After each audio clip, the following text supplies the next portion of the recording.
할렐루야. 주님의 이름으로 환영합니다. 우리 먼저 환영 인사부터 한번 하고 시작할까요? 우리 좌우 옆 사람 보시면서 당신은 하나님의 보배로운 백성입니다. 네, 오늘 복음의 동산교회에 또 처음 방문하신 분도 계시고 또 아직 등록은 하지 않으셨지만 계속 예배 가운데 또 오고 계신 분도 계시고 주의 이름으로 환영합니다. 어찌하든지 당신은 보배로운 백성입니다.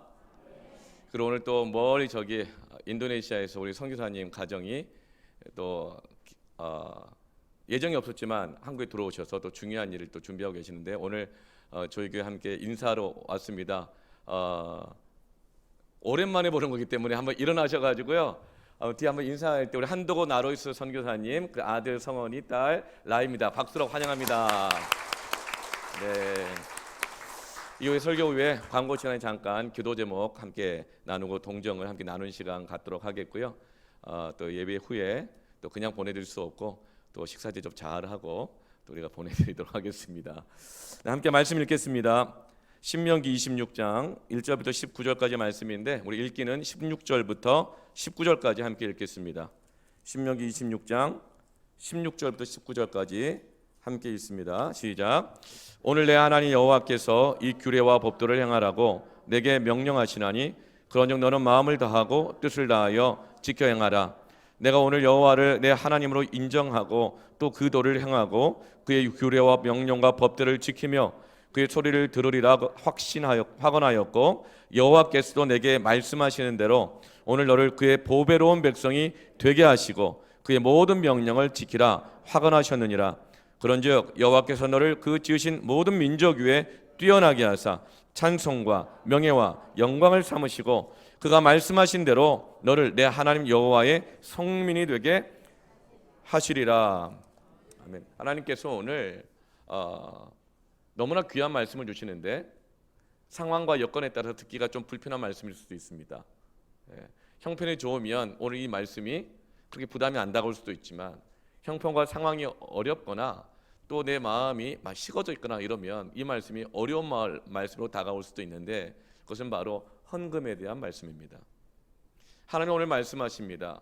첫 예물과 만물과 그리고 온전한 11조를 하나님께 드리게 되어지면 너희가 보배로운 백성이 될 것이고 모든 세계 민족과 열방 가운데서 너희들이 하나님의 찬송과 영광과 명예로운 백성이 되게 하실 것이고 하나님의 성민이 되게 하실 것이다 약속해주고 계십니다.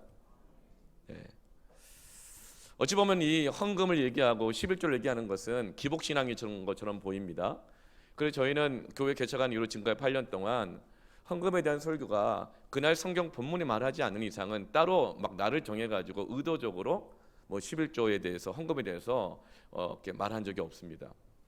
그러나 하나님의 말씀이 헌금에 대해서 말씀할 때는 분명하게 말씀이 말씀하시는 그 헌금의 동기와 목적과 사용처를 분명하게 전하는 것이 우리에게 축복이 될 줄로 믿습니다. 여러분 이 11조가 구약 때 하나님께서 율법으로 계명으로 규정으로 주셨는데 예수 그리스도의 십자가로 인해서 모든 율법이 완성된 신약 시대에도 이 11조가 여전히 하나님의 말씀으로 규정으로 유효할까요? 지금 하나님께서는 애굽에서 400년 동안 종살이하던 이스라엘 백성들을 모세를 통하여 출애굽하게 하시고 40년 동안 가나안에서 가진 고생을 다 감당하지만 하나님이 친히 방패가 되어주시고 불과 이 구름 기둥으로 지켜주고 보호해 주시면서 이제 가나안 땅의 목전에 이르렀는데 그때 하나님이 모세에게 이스라엘 백성들에게 가르치게 합니다. 가나안 땅에 들어갈 세대들은 광야에서 태어난 세대들, 그러니까 출애굽한 세대들이 아닌 것이죠. 다음 세대들인 것입니다. 가나안 땅에 들어가서 살아야 될 다음 세대들에게 이것만은 결코 잊어버리지 말도록 가르치고 지키라고 반복해서 거듭 신자, 명령할 명자, 기록할 기자, 이 신명기 말씀을 거듭해서 잊지 않도록 다음 세대들에게 가르치라고 하는데 신명기 안에 모든 그 여러 가지 율법과 규정들이 쫙 나열됩니다. 우리가 지금까지 얼마나 그 수십 주 동안 이 말씀을 들었잖아요. 그리고 그 마지막 규정이 바로 11조에 대한 규정입니다. 오늘 1절 2절 말씀 보면 1절에 소산의 만물, 내 하나님 여호와께서 내게 기업으로 주어 차지하게 하실 땅에 내가 들어가서 거기에 거주하게 될 때에 2절에 내 하나님 여호와께서 내게 주신 땅에서 그 토지의 모든 소산의 만물 첫 번째 열매를 거둔 후에 그것을 가져다가 광주에 담고 내 하나님 여호와께서 그 이름을 두시려고 택하신 곳으로 그것을 가지고 가서 그것에 드리게 합니다. 여러분 다음 주가 맥주 감사절 주일 예배잖아요. 맥주 감사절은 한 해 첫 소산을 첫 열매를 하나님께 온전히 드리는 것입니다. 이것을 영원까지 기억하라 그랬습니다. 첫 열매는 하나님의 것이니 손대지 말고 하나님께 다 드려라. 이제 가나안 땅에 들어가게 되면 첫 열매를 하나님께 드리라는 이 봉헌에 대한 규정을 말씀해 주십니다. 그리고 10절 11절 말씀을 보면 이제 11조를 드리게 하시죠. 토지 소산의 만물을 가져왔나이다 하고 하나님께 드리고 경배하고, 그리고 12절 말씀에 이제 11조에 대한 규정을 말씀해 주십니다. 12절에 셋째 해 곧 11조를 드리는 해에 내 모든 소산의 11조 내기를 마친 후에 그것을 레위인과 객과 고아와 과부에게 주어 내 성읍 안에서 먹고 배부르게 하라. 11조를 드리라 그래요. 여러분 지난 시간에 우리가 말씀을 들었던 것처럼 11조는 세 종류의 11조가 있습니다. 우리에게는 한 종류의 11조밖에 없는 걸 여러분 감사하십니까? 네, 할렐루야. 네, 그러나 구약 때는 11조 세 종류였어요. 매해 드리는 11조가 있었고요. 두 번째 절기마다 드리는 11조가 있었어요. 절기마다 절기를 지키기 위해서 예루살렘을 향해서 성전 향해 가잖아요. 네. 그런데 그 절기를 지키는 데 필요한 비용의 10분의 1을 또 따로 드립니다. 그것을 누구에서 쓰냐면 절기를 진행하는 집례하는 레위인들이 절기를 지킬 수 있도록, 그리고 이 집안이 가정이 절기를 지킬 수 있도록 수고하고 봉사하는 그 가정의 종들을 위해서 그들도 절기를 지켜야 되기 때문에 그 종들과 레위인들이 절기를 지킬 수 있도록 11조를 또 떼어서 드렸어요. 이게 두 번째 11조입니다. 그리고 세 번째 11조는 매해 3년 때가 되었을 때 또 11조를 또 내는데 그 11조가 어떤 11조냐면 과부와 고아와 객과 레위인들, 즉 기업이 없는 사람들, 사회적인 경제적인 약자들을 위해서 레위인과 과부와 고아와 객들을 위해서 11조를 그들의 경제 생활할 수 있도록 생활비로 주도록 세 번째 이런 11조가 있는 거예요. 오늘 본문 말씀에는 모든 11조를 포함해서 이 세 번째 11조까지 반드시 모든 11조를 지켜야 된다고 말씀하고 계십니다. 여러분 이렇게 온전한 10의 1조 또 봉헌 천예물 드리는 거 이런 헌금 얘기를 하면 어떻습니까? 어떤 분은 이렇게 말씀해요. 그 11조는 그리고 천열매 드리는 거는 딱 그 구약의 율법 아닙니까? 예수 십자가에서 모든 율법이 다 이제 완료되었고 이제 성령의 법, 사랑의 법이 우리 안에 주어졌는데 왜 그렇게 11조를 강조합니까? 그렇게 혹시 이렇게 오해하는 분이 우리 가운데는 없죠. 없지만 마음속에 우리가 그런 마음을 갖고 있으면 우리가 예배를 드림에 있어서 헌금을 함에 있어서 이게 은혜가 안 됩니다. 오히려 그런 마음들은 우리 신앙을 더 식어버리게 만들고 하나님과 관계를 더 어렵게 만들거든요. 여러분 구약에 있는 모든 율법들은 결코 폐하여지지 않았습니다. 구약에 있는 모든 율법은 예수 그리스도의 십자가로 인해서 완성되어졌습니다. 구약의 모든 율법은 몽학선생과 같고 초보 학문과 같지만 예수 십자가로 인해서 그의 사랑과 희생으로 더 성숙하게 되었고 그 깊이와 높이와 넓이가 더 풍성하게 되며 온전하게 된 것입니다. 만약에 구약의 율법이 폐지가 되었다고 한다면 율법에 대한 약속이 있죠. 율법을 잘 지키면 축복이 있고 율법을 지키지 아니하면 저주와 심판이 있다고 말씀하셨거든요. 그렇다면 우리는 하나님의 말씀을 잘 지킴으로 인해서 축복받는 것은 계속 유효되기를 원하지만 왜 우리가 선택적으로 어떤 율법은 폐하여져서 저주와 심판이 없다, 의무가 아니다 이런 식으로 우리가 선별적으로 말할까요? 여러분 율법은 잘 지키지 아니할 때에도 그 심판과 저주가 성숙하고 완성하게 되었고 그게 뭐죠? 이제는 하나님은 구원하신 자들을 십자가로 완성하셨기 때문에 하나님 율법을 잘 지키지 않는 그 자들을 끊어내고 저주하고 심판하시는 것이 아니라 그 저주와 심판이 연단으로 성숙하게 됩니다. 완성하게 되는 거예요. 사랑의 법으로. 그 저주와 심판이 사랑 안에서 이제는 그 율법을 통해서 연단하시는 것입니다. 때로는 책망도 하시는 것입니다. 그래서 그가 보배로운 백성이 되게 하시는 것입니다. 그리고 또 하나님의 율법을 잘 지켜 행할 때에 축복을 주신다고 하셨는데, 구약 때는 그것이 땅이 막 넓어지고 자식을 많이 낳고 건강하게 되고 부자가 되고 뭐 이런 가시적인 이런 축복으로 증거로 삼아 주셨지만, 이제 신약 시대 때는 여러분 그것이 더욱더 성숙하고 그 하나님의 사랑과 깊이와 넓이가 더 풍성해져서 이제 그 축복이 영적인 축복으로 단지 부자가 되는 것이 아니라 우리를 보배로운 백성으로 만드시는 축복으로 완성된 것입니다. 여러분 11조의 축복도 마찬가지입니다. 11조를 온전히 드리지 않게 되어지면 온전한 예배가 아니기 때문에 하나님께서 심판하시고 저주하신다고 하셨지만, 이제 신약시대 때는 율법으로 의무로 11조를 지키는 것이 아니라 하나님께서 그 11조의 신앙을 믿음으로 행하게 하시면서 그것을 통해서 우리를 연단하시고 정금 같게 하시는 재료로 사용하시는 것입니다. 뿐만 아니라 11조를 온전히 드릴 때 주시는 약속된 축복은 더 확장되고 더 깊어지고 더 넓어지고 더 온전하고 풍성해져서 부자 정도가 아니라 30배, 60배, 100배의 열매를 맺는 정도가 아니라 우리를 보배로운 백성이 되게 하고 열방의 백성들 중에서 우리를 특별히 구별하여 주셔서 하나님의 영광과 창성과 명예로운 백성, 보배로운 백성, 성민이 되게 하십니다. 여러분 11조에 대해서 주님도 말씀하셨어요.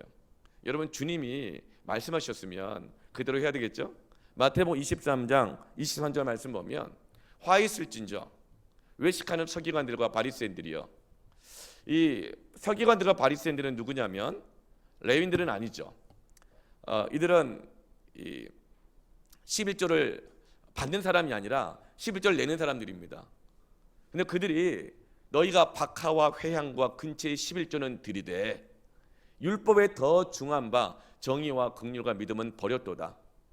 그러나 이것도 행하고 저것도 버리지 말아야 할지니라.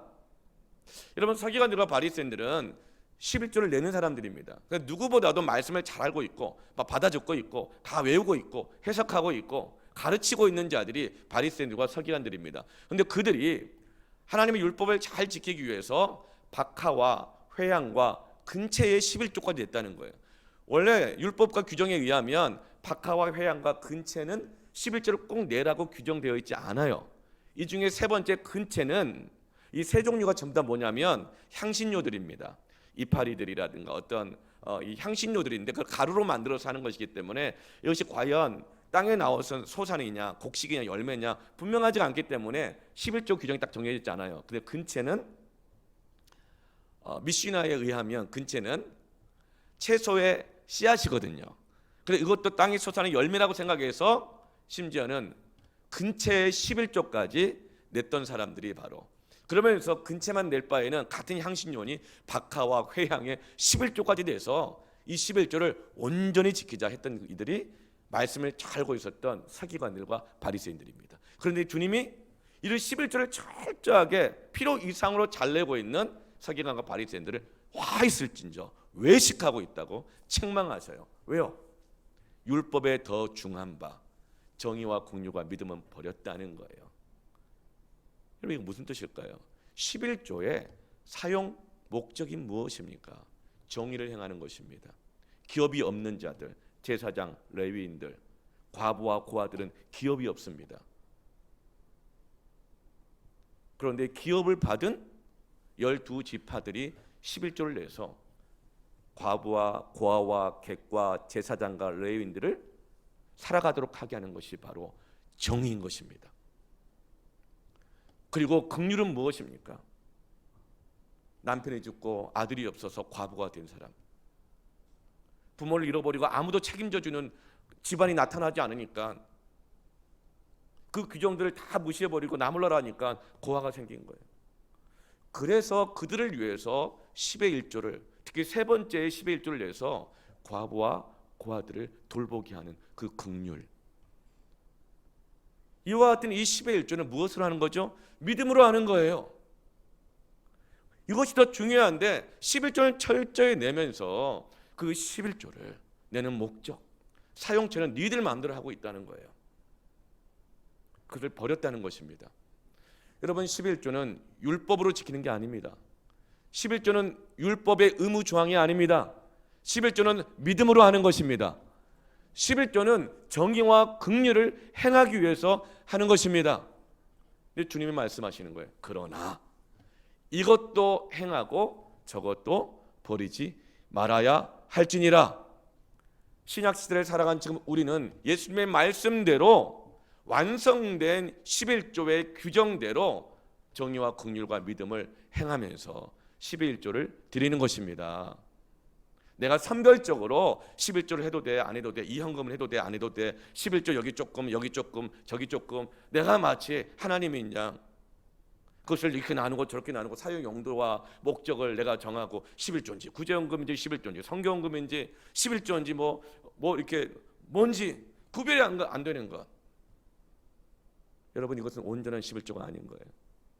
그것이야말로 자기 안에 있는 율법 혹은 사람들 앞에 보여지는 어떤 종교적 행위, 그 율법으로 11조를 행하게 될 때 그것이 바로 이 외식하는 자가 될 수 있다는 것을 주님이 말씀하시는 거예요. 사랑하는 성도 여러분, 우리는 하나님 앞에 온전한 11조를 드리시기를 축원합니다. 온전한 11조 없이 어찌 그것이 하나님을 향한 온전한 마음의 태도요, 온전한 예배가 될 수 있겠습니까? 그래서 말라기서에서는 온전한 11조가 드려지지 않으면 그것은 온전한 예배가 될 수 없다고 말씀하십니다. 그것은 양을 말하는 것이 아니라 우리의 마음의 중심, 과연 너희들은 그 11조를 드림으로 하나님의 뜻하시는 대로 정의와 긍휼과 믿음대로 쓰여지기를 원하고 있는가? 그 마음의 중심이 있는가? 여러분, 그 마음의 중심이 있을 때 그 온전한 11조를 드리는 사람들은 보배로운 백성이 될 것입니다.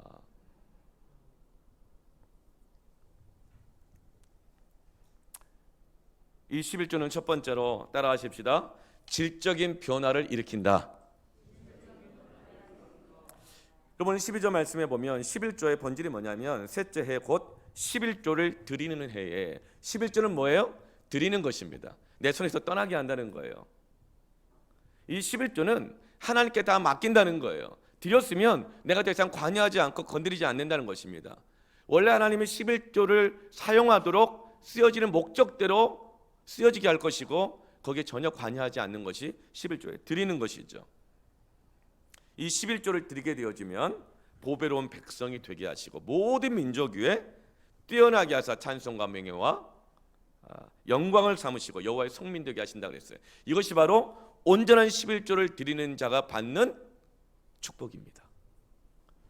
11조를 드리면 땅에 쌓을 것이 없도록 부어주나 부어주지 않나 봐라, 이런 어떤 양적인 물질적인 축복으로만 생각하잖아요. 하나님은 이미 구약 때부터 뭐라고 말씀하세요? 11조의 이 하나님 주시는 약속된 축복은 무엇입니까? 양적인 게 아니라, 양적인 것도 주시지만 질적인 변화입니다. 보배로운 백성이 된다는 거예요. 이 보배로운 백성이라는 것은 영어로 이 treasured possession이라고 해서 무슨 뜻이에요? 보석 같은 소유물이라는 거예요. 가치 있는 소유물, 특별한 소유물. 온 세상의 모든 민족들이 있고 열방과 족속들이 있는데 전부 다 우리도 그 중에 하나의 돌멩이처럼 굴러다니던 잡석들에 불과했는데 하나님께서 그를 택하여셔서 하나님을 알게 하시고 예배하게 하고 그가 온전한 11조를 드릴 때 잡석에 불과했던 우리들을 정금과 같이 연단하셔서 보석 같은 소유된 민족과 백성으로 만드는 것입니다. 그래서 11조의 진정한 축복은 부자가 되고 막 건강하게 되고 잘 나가게 되고 성공하게 되고 하는 것만이 아니라 질적인 변화입니다. 보배로운 백성이 되는 것. 그래서 여러분, 신약시대 때 주님이 가르쳐 주는 최고의 복, 팔복이 다 뭐예요? 심령이 가난한 자가 복이 있나니, 애통하는 자가 복이 있나니, 온유한 자가 복이 있나니, 의를 위하여 목마르고 줄인 자가 복이 있나니, 긍휼히 여긴 자가 복이 있나니, 마음이 청결한 자가 복이 있나니, 화평케 하는 자가 복이 있나니, 주의 이름을 위하여서 박해를 받는 자가 복이 있나니, 보배로운 백성, 그런 사람이 되는 것이 진정한 축복입니다. 어떻게 우리가 이런 팔복의 사람이 되고 보배로운 백성 되고 영광과 찬송과 존귀와 하나님의 성민이 되는가? 온전한 11조를 드리는 온전한 예배자가 이런 질적인 변화가 일어나고 보배로운 백성이 되게 하신다는 것이죠. 근데 여러분, 이 11조의 이 축복은 개인의 신앙의 덕목만이 아닙니다. 개인의 어떤 신앙의 진실성, 윤리적인 수준, 개인의 신앙의 진정성, 개인이 축복받는 것, 이런 따위가 아니에요. 자꾸 우리는 11조를 개인의 신앙의 덕목과 개인의 축복으로만 여기는데 그게 아니에요. 온전한 11조를 드리면 보배로운 백성이 되게 하신다고 그랬어요. 온전한 11조를 내가 드리게 되어질 때에 하나님은 그 가정이 보배로운 백성 되게 하십니다. 그 교회가 보배로운 교회가 되게 하십니다. 온전한 11조를 드리는 성도와 교회가 있는 그 나라와 민족이 열방 중에서 보배로운 민족이 되게 하십니다. 온전한 11조는 내 개인의 신앙만이 아니라 내 가정의 운명과 이 교회의 운명과 나라와 민족의 운명을 결정하는 것이 온전한 10의 1조입니다.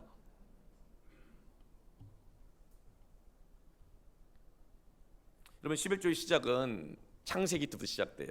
율법이 주어지기 전부터, 모세오경이 주어지기 전부터, 신명기가 주어지기 전부터, 이 십계명이 주어지기 전부터 누가 시작하죠?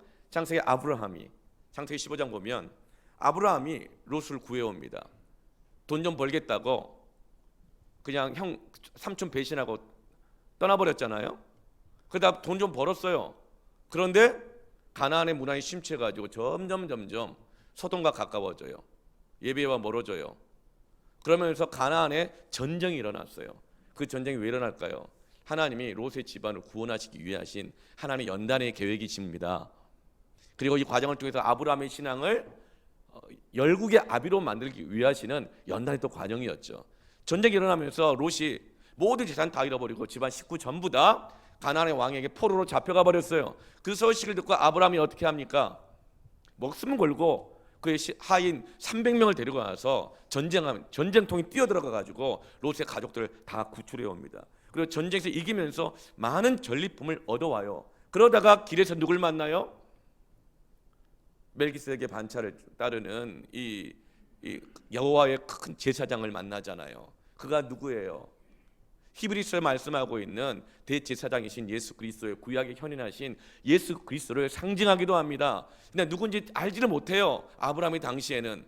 그때는 성경도 주어져 있지 않고 오직 아브라함은 기도하다가 환상 중에 하나님이 직접 찾아오셔서 말씀을 들었고 인도함을 받았기 때문에 아직 정확하게 몰라요. 그러나 그는 깨달은 것입니다. 이 전쟁의 승리가 내 힘과 내 능력과 내 인격과 내 도덕심과 내 의리로 이긴 것이 아니라 이 제사장이 섬기는 하나님이 나를 도와주셔서 이긴 것이구나. 그래서 그는 아브라함 당시 고대 근동 지역에 있는 관례대로 그대로 합니다. 당시에 전쟁에서 이기거나 어떤 소산을 갑자기 얻게 되어지면 그 10분의 1을 그들이 믿는 신에게 바쳤어요. 그리고 그들이 믿는 왕에게 바친다고요. 그게 바로 11조가 이미 있었던 것이죠. 이 11조 의미는 뭐죠? 나는 이 신에게 속해 있습니다. 나는 이 신 때문에 내가 이겼습니다. 이걸 얻었습니다. 그리고 이것의 모든 소유물은 이 신의 것입니다. 이 왕의 것입니다. 그게 드렸던 거예요. 세상 사람들도 하나님 안 믿는 사람들도 자기들이 믿는 신이 자기 도와줬다고 믿고 11조를 드리는데 나는 아직 잘은 내가 말씀도 모르고 하나님 앞에 기도하고 예배하고 환상 보고 환상계 말씀 듣고 따라오긴 했지만 이 전쟁이 이긴 것은 결코 내 힘이 아니라 하나님이 도와주신 것이 마땅히 나도 11조를 드려야겠다 하고 10분의 1을 자원에서 자발적으로 구별하여 그 여호와의 제사장에게 하나님께 드리는 거예요. 이것이 바로 11조의 시작입니다.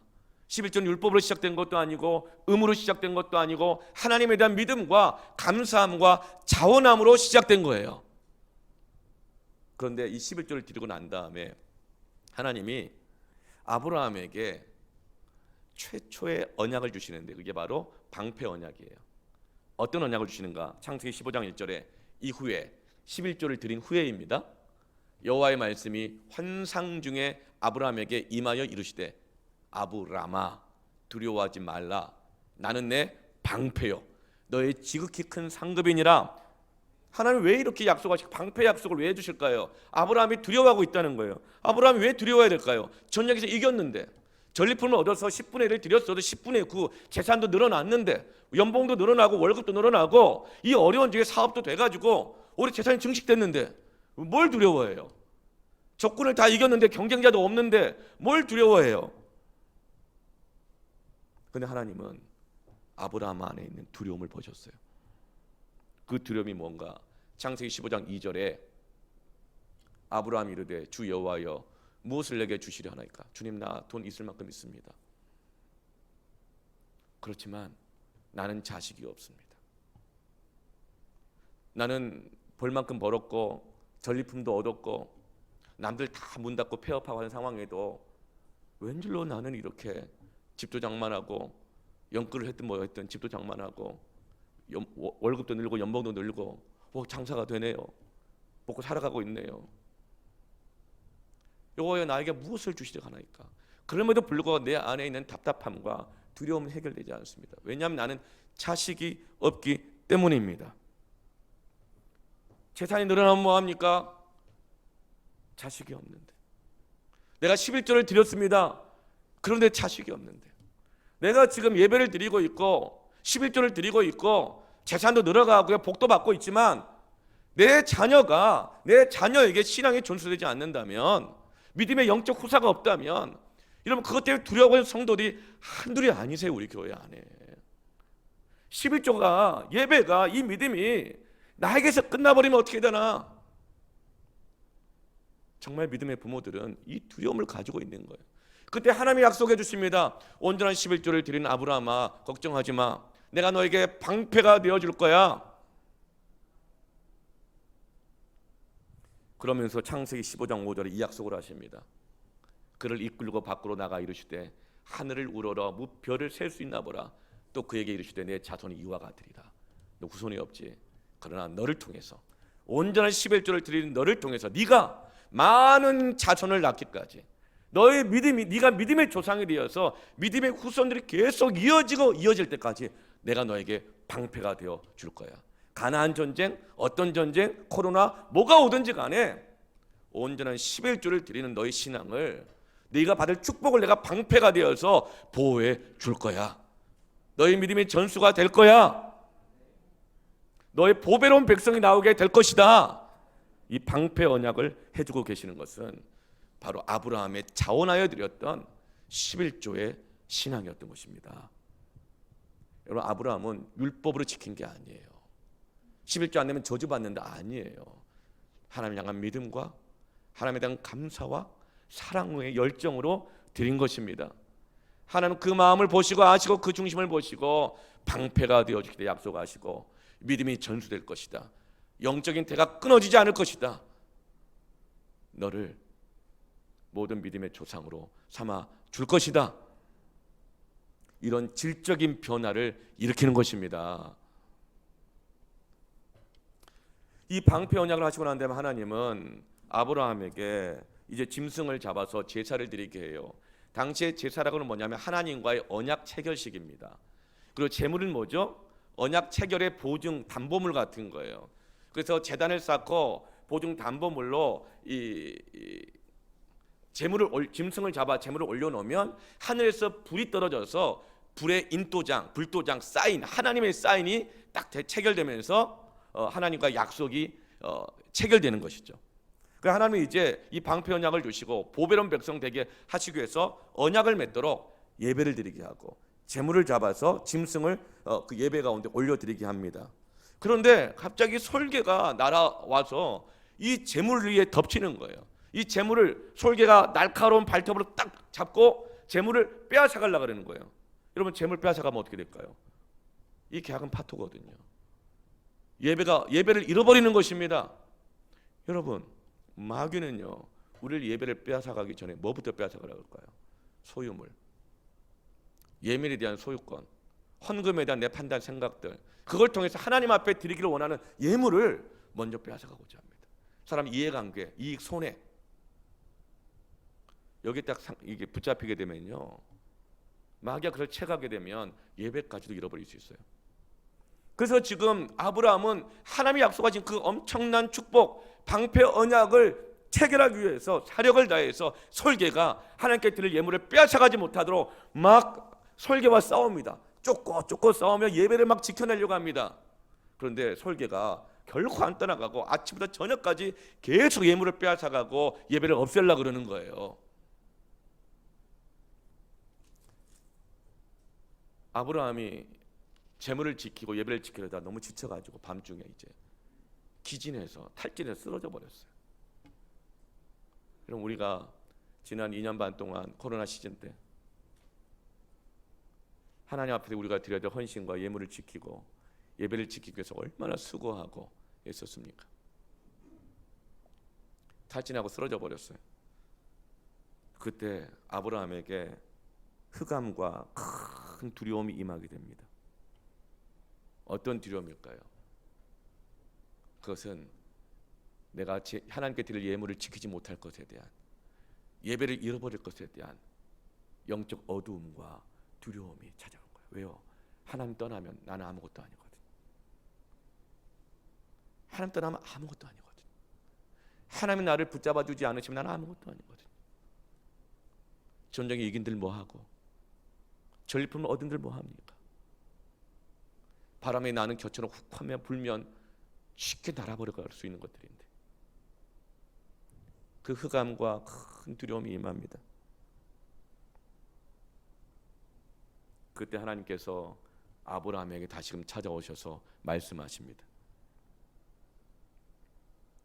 아브라함아, 내가 너에게 하늘의 별과 같은 자손을 줄 것인데 그 자손이 나중에 이방에서 객이 될 거야. 그들이 하나님을 떠나게 되고 예배를 떠나게 될 거야. 그러다가 애굽의 종로로 타게 될 거야. 400년 동안 하나님께 드릴 예물을 빼앗겨 버리고 하나님께 드릴 예배를 빼앗겨 버리게 될 거야. 그러나 나는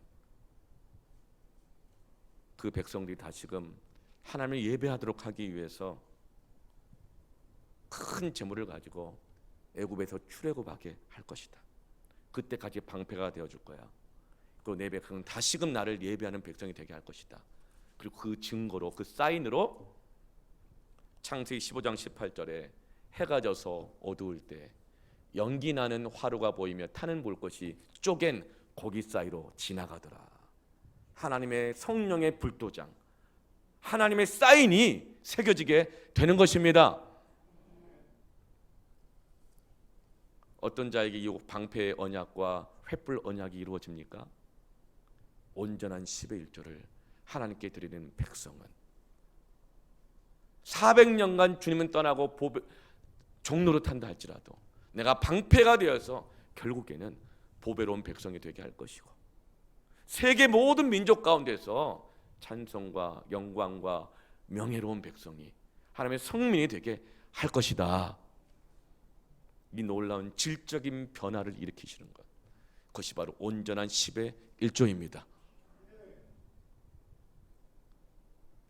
그런데 이 11조에 대한 이 말씀은 아직 농사를 짓기도 전이고 땅 한 평 얻기 전에, 땅 한 평도 없어요. 직장도 없어요. 그런데 그런 상황에서 그냥 광야에서 40년 동안 만나만 바라보고 먹고 살던 그들에게 이제 가나안 땅에 들어가게 되면 첫 열매를 하나님께 드리고 11조도 하나님께 드리라는 거예요. 첫 열매와 11조는 영원부터 영원까지 하나님의 것이라고 딱 선언하시거든요. 광야에서 주신 말씀이시죠. 왜 이 말씀을 근데 광야에서 주실까요? 너희들이 가나안 땅에 들어가면 너희들에게 약속된 땅이 있을 거라는 거예요. 여러분 일단 아멘이 나와야죠. 지금 땅 한 평 없는 것 같아도 가나안 땅 들어가면 이 온전한 11조 신앙을 가지고 가나안 땅 들어가면 너희들 약속된 땅이 있다. 지금은 공시생이든지 수험생이든지 그 취업이 안 돼가지고 사회적 경력이 단절돼 10년 20년 됐든지 간에 너희들이 이 온전한 11조 신앙을 가지고 가나안 땅 들어가면 너희들이 예비된 직장이 있다. 기업이 있다. 있을 뿐만 아니라 거기에서 10분의 1을 내고 10분의 1 9는 너희가 가질 만큼 풍성한 하나님의 소출이 약속되어 있다는 것을 전제로 말씀하고 계시는 것입니다. 그래서 지금 아무것도 없는 때에 이 말씀을 주시는 거예요. 하나님은 우리가 이런 보배로운 백성이 될 때까지 방패가 되어 주십니다. 흔들리고 예배 잃어버리고 하나님께 드릴 예물도 잃어버리고 불안하고 두렵고 영적 침체에 빠져 있을 그때마다 이 믿음의 결단으로 나아가는 자들에게 성령의 불을 부어 주십니다. 확신을 주십니다. 자신의 열정을 뜨겁게 일으켜주고 하나님을 사랑하게 하고 하나님을 신뢰하게 하고 하나님께 쓰임받길 원하는 그 뜨거운 마음을 우리에게 주시는 것입니다. 그러므로 여러분, 잃어버렸던 예물을 하나님께 다시금 돌려드리십시오. 그때 예배가 회복되는 것입니다. 재물에 대한 판단권, 선택권, 이 모든 기준들 내가 가지고 있으면 사단이 그것을 밀가부로 타고 전부 다 걷어가서 우리에게 드려진 그 알곡 같은 신앙들을 쭉정이같이 만들어버리게 되고 작은 바람에도 왔다 갔다 흔들리게 되고 작은 파도에도 요동하다가 침몰해버리게 만든다는 것이죠. 여러분, 그런 영적 침체에 빠지지 않도록 우리의 소유권부터 하나님 앞에 온전히 인정하여 드리기를 축원합니다. 그때 보배로운 백성이 되는 것입니다. 두 번째로 한번 따라해 볼까요? 하나님의 소유를 인정해야 된다. 이렇게 보배로운 백성이 되기 위해서는 하나님의 소유를 인정해야 됩니다. 오늘 8절 말씀 보면 하나님이 애굽에서 우리를 인도해 내셨다고 말씀하셨어요. 그리고 9절 말씀 보면 인도하실 뿐만 아니라 젖과 꿀이 흐르는 땅을 주셨다 그랬어요. 여러분, 하나님이 여러 민족 중에서 그냥 잡석에 불과했는데 그 중에 하나를 딱 골라가지고 하나님이 보배롭게 만드셨거든요. 전국을 만드셨거든요. 그러니까 하나님이 골라내셨다 그랬어요. 인도하셨다 그랬어요. 그러면 이 백성의 소유는 누구 겁니까? 골라내신 분, 선택하신 분의 것이죠. 젖과 꿀이 흐르는 땅을 우리에게 주셨다 그랬어요. 그러면은 그 젖과 꿀이 흐르는 땅의 소유권은 누구에게 있습니까? 하나님에게 있는 것입니다. 하나님이 나에게 가정을 주셨어요. 나에게 자녀를 주셔요. 나에게 직장도 주셔요. 나에게 어떤 은사도 주셔요. 나에게 시간도 주셔요. 그렇다면 나의 가정의 소유는 누굽니까? 소유권은? 나에게 주신 내 겁니까? 우리 가정의 주인은 하나님이십니다. 직장의 주인도 하나님이십니다. 소유권은 하나님이십니다. 그렇다면 하나님이 과연 우리에게 주셨다 그랬는데 그럼 뭘 주신 거예요? 우리에게 주셨다 그래놓고 하나님의 소유자로 그러면 줬다가 뺏는 것 같은 느낌 드십니까? 하나님이 우리에게 주신 것은 소유권이 아니라 따라합시다. 사용권이다. 하나님 우리에게 주셨습니다. 여전히 하나님이 주인이십니다. 그런데 놀랍게도 하나님은 우리에게 사용하라고 하십니다. 사용권을 주셨습니다. 이만한 신뢰, 이만한 대우, 이만한 존중, 이만한 사랑이 어디 있겠습니까? 여러분, 내가 땀 흘려 피땀 흘려가지고 번 돈을 내가 소유인데 네 마음대로 써 하고 줄 수 있겠습니까? 아무나 줍니까? 그래서 우리는 청지기인 것입니다. 하나님은 주인이시고 우리는 청지기인 거예요. 그래서 청지기들은 주인의 뜻대로 그 모든 것을 사용할 권한을 가지고 있습니다.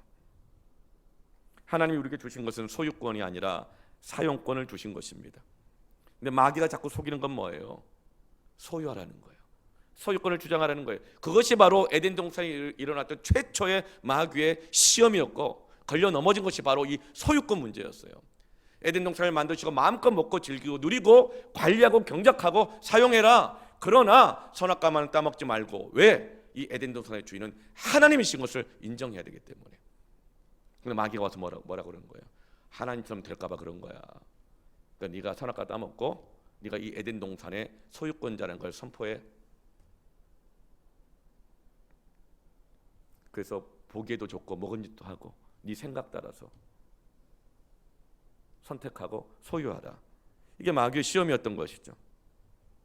하나님 우리 인생에게 주신 것 중에서 여러분 우리가 과연 소유할 수 있는 것이 있습니까? 근데 마귀는 자꾸 착각하게 해요. 네 것 될 수 있다고, 소유할 수 있다고. 여러분, 세상에 내 땅이 어디 있어요? 등기등본에는 이 교회가 복음의 빛 동산교회가 복음의 빛 동산교회로 대표자 나이석으로 이렇게 이 등기등본이 교회로 딱 돼 있죠. 또 여러분의 그 아파트 전세든 월세든 자가면 더 좋겠죠. 여러분 다 자가가 되시길 바랍니다. 네. 그런데 거기 여러분 이름으로 아마 등기가 돼 있겠죠. 그런데 여러분 세상에 어느 땅 한 평도 끝까지 내가 가져갈 수 있는 게 없어요. 사용하라고 주신 거예요. 인생 살아가는 동안 몇십 년 동안 등 대고 잠자고 밥 먹고 씻고 자고 있고 살아갈 수 있도록 주님을 감당하고 내게 맡길 사명 감당할 수 있도록 그렇게 주신 게 집이고 땅이고 직장이고 차고 모든 것이지. 그걸 가지고 갈 수 있는 사람이 없다고요. 내 마음대로 할 수 없는데 어떻게 그게 주인이에요?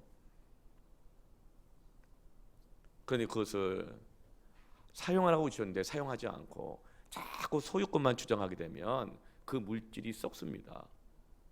우리 신앙을 변질시켜요. 교만하게 만들어요. 강팍하게 만들어요. 냉정하게 만들어요.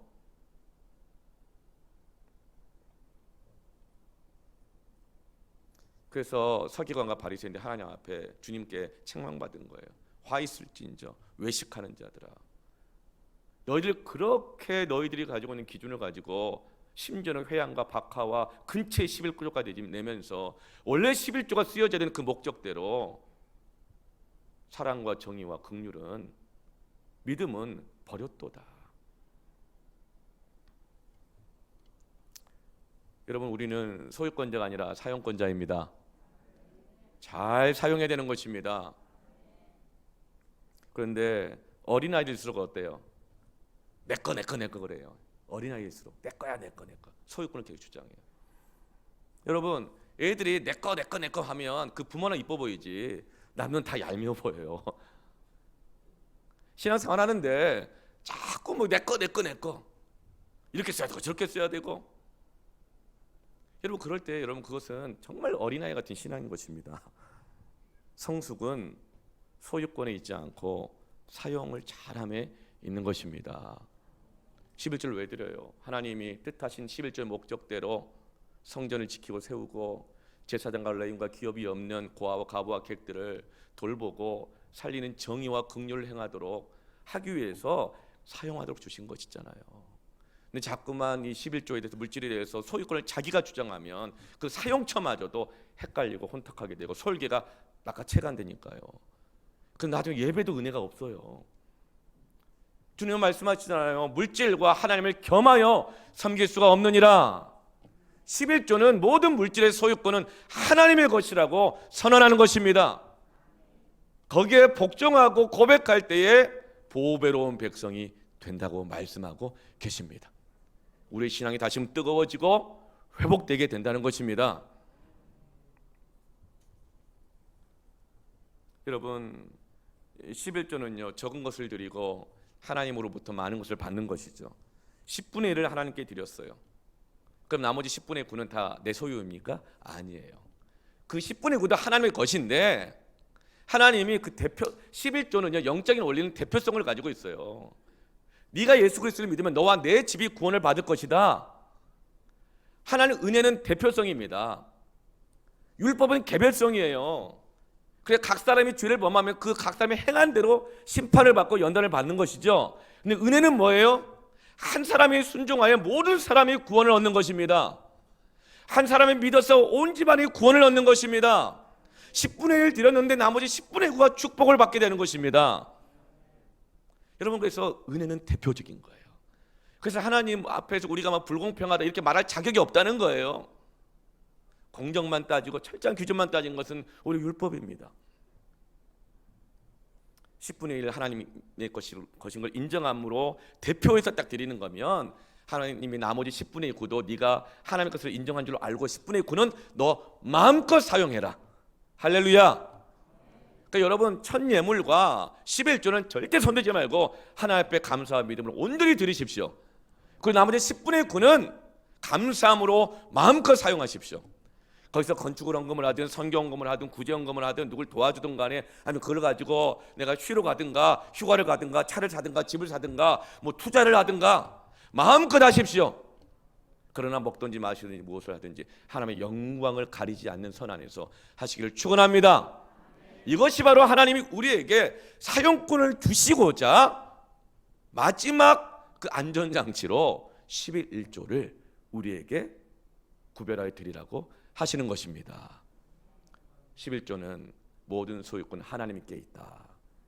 우리 놀라운 은혜를 받았는데 10분의 9를 사용할 수 있는 사용권을 얻었다. 여러분, 11조는요 율법이 아니라 은혜입니다. 세 번째로 따라합시다. 하늘의 뜻이 땅에 이루어지게 한다.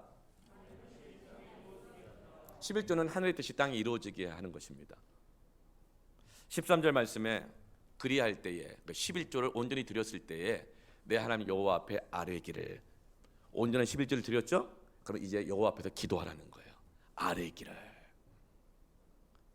내가 성물을, 그러니까 모든 봉헌과 천예물과 11조를 다 드렸으니 조금도 내가 손대지 않고 범하지 아니하였으니 14절에 주께서 내게 명령하신 대로 다 행하였사오니 15절에 우리에게 주신 젖과 꿀이 흐르는 땅에 복을 내리소서 할지니라. 온전한 11절 다 드렸습니다. 하나님, 조금도 범하지 않았습니다. 하나님, 그러니 이제 기도하라는 거예요. 온전한 11조를 드리는 자, 온전한 예배자에게 기도하라고 하시는 거예요. 어떤 기도요? 우리에게 주신 젖과 꿀이 흐르는 땅에 복을 내리소서라고 기도할 자격이 주어지는 것입니다. 여러분 아멘이시죠?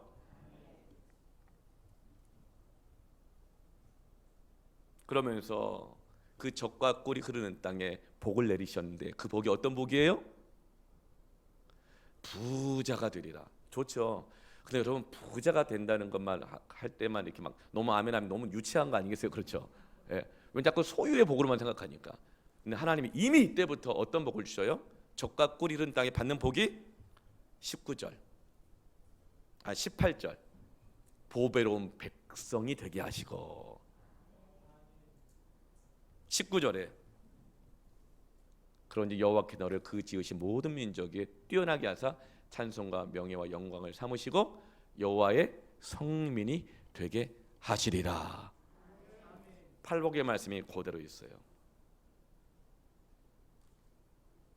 복 있는 자가 되게 하신다는 것이죠. 이 팔복의 말씀 전하고 난 다음에 바로 주님이 가르쳐주신 주기도문을 가르쳐 주시잖아요. 이렇게 기도하라.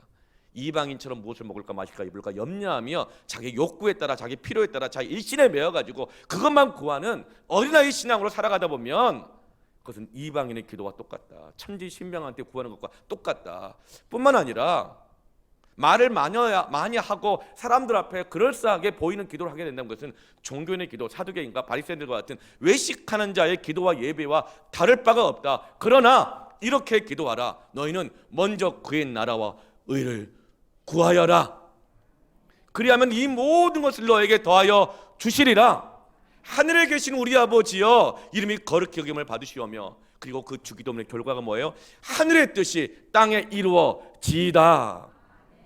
여러분, 온전한 11조는 가나안 땅에 하나님의 복이 임하게 하고 그 땅에서 보배로운 백성이 일으킴을 받게 하고 먼저 그의 나라와 의를 구하는 기도의 자격 조건이 합당하여져서 하늘의 뜻이 땅에 이루어지게 하고 모든 것이 더해지게 하시는 하나님의 약속의 말씀입니다.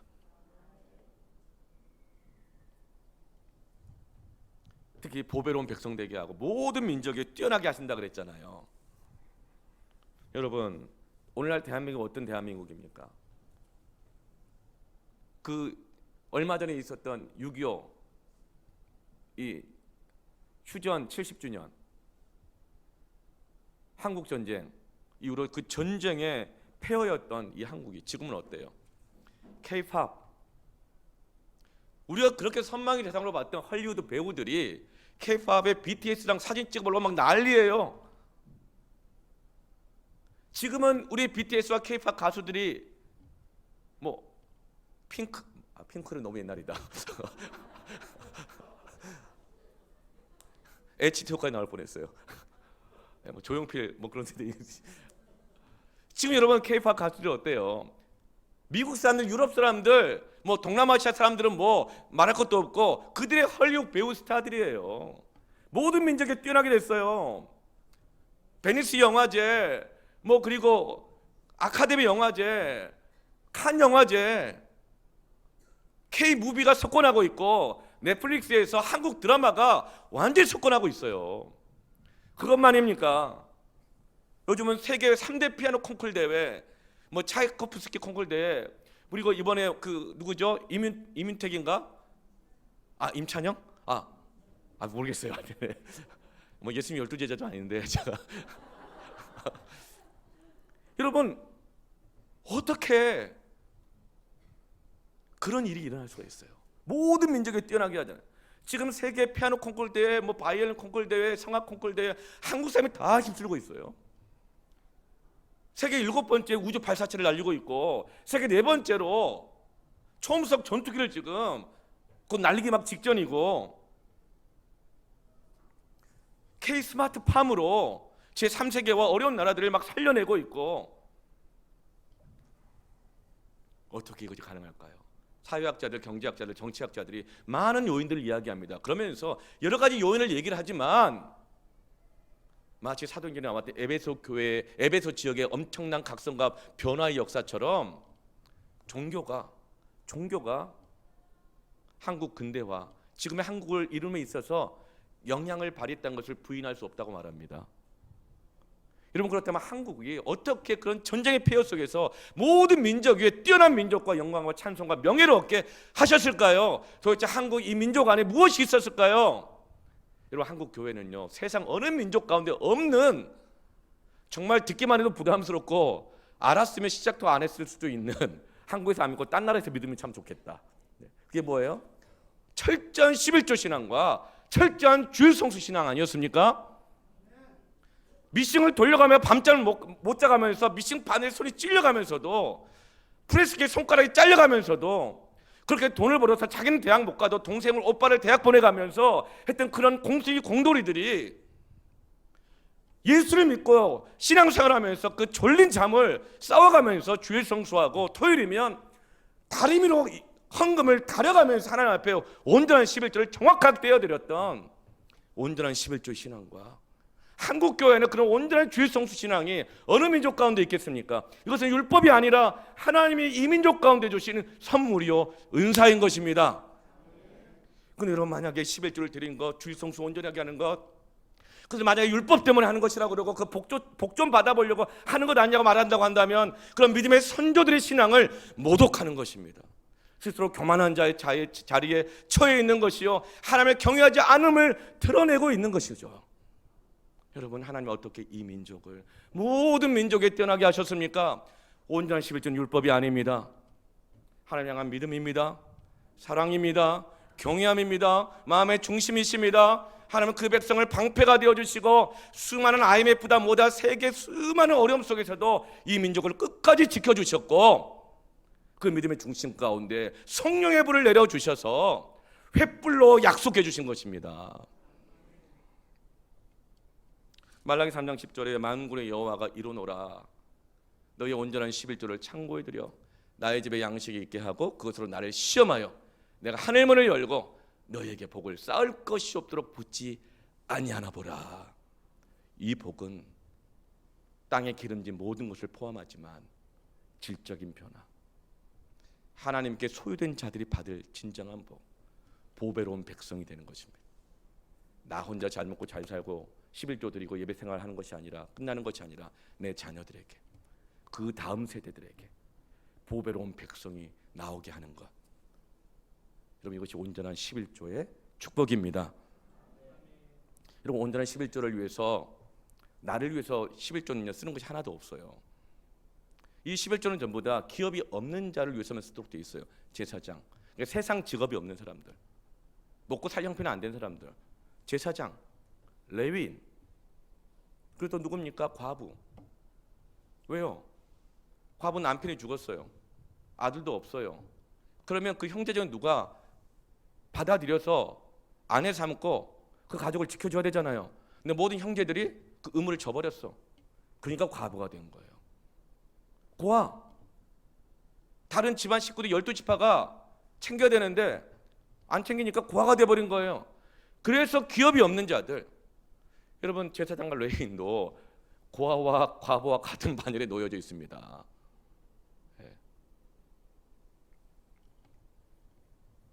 그들을 위해서 쓰여져 있어요. 말씀 잘 알고 있는 바리새인들, 서기관들, 그들을 위해서 드리는 거 아무것도 없고 11조 드리는 자들을 위해서 쓰여진 게 하나도 없어요. 심지어는 절기를 지키며 11조 드리며 예배하러 성전에 찾아올 때 거기에 들어가는 모든 비용들, 교통비, 심지어 와서 절기를 지킨 동안에 먹을 그 가족들이 먹을 음식들, 그것까지도 다 따로 자기들 자부담하고 음식까지 준비해서 와서 11조를 드리고 봉헌하고 절기를 지켜야 했어요. 그러니 11조를 드릴 때 혹시 아깝다는 생각 안 들었겠어요? 혹시 무엇을 먹을까 마실까 입을까 염려가 안 됐겠어요? 그럼에도 불구하고 약속을 믿고 먼저 그의 나라 의를 구할 때 너에게 있어야 할 것들이 무엇인지 다 알고 계시는 하나님께서 모든 것을 더해 주실 거야.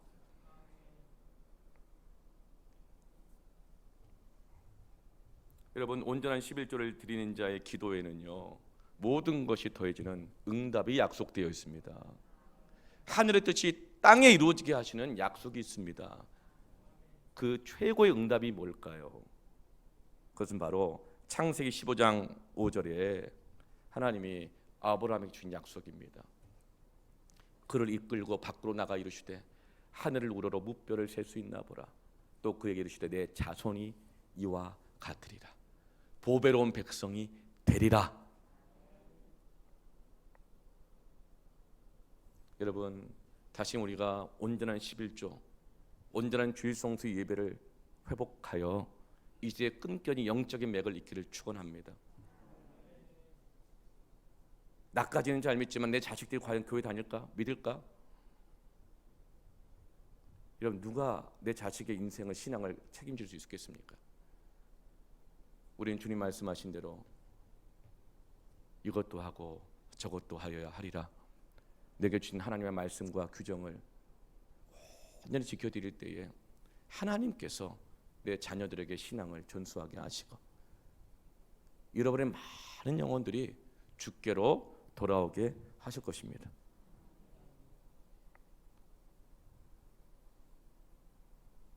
하나님께서 우리가 온전한 11조를 드릴 때에 구원의 역사와 신앙의 전수의 역사와 신앙의 회복의 역사, 횃불의 역사, 하나님의 보호하심의 방패의 역사, 선교의 역사, 부흥의 역사를 주시겠다고 약속해 주십니다. 하늘의 별 같은 많은 자손들을 주시는데 그 자손들에게 필요한 모든 것들을 하나님이 왜 주시지 않으시겠습니까? 오늘 우리가 질적인 변화를 일으키고 하나님의 소유권을 인정하고 하늘의 뜻이 땅이 이루어지게 하는 그 기도의 자격 조건, 이것은 율법이 아니라 은혜, 온전한 11조를 하나님 앞에 드리기를 축원합니다. 이제 함께 찬양하면서 기도할까요?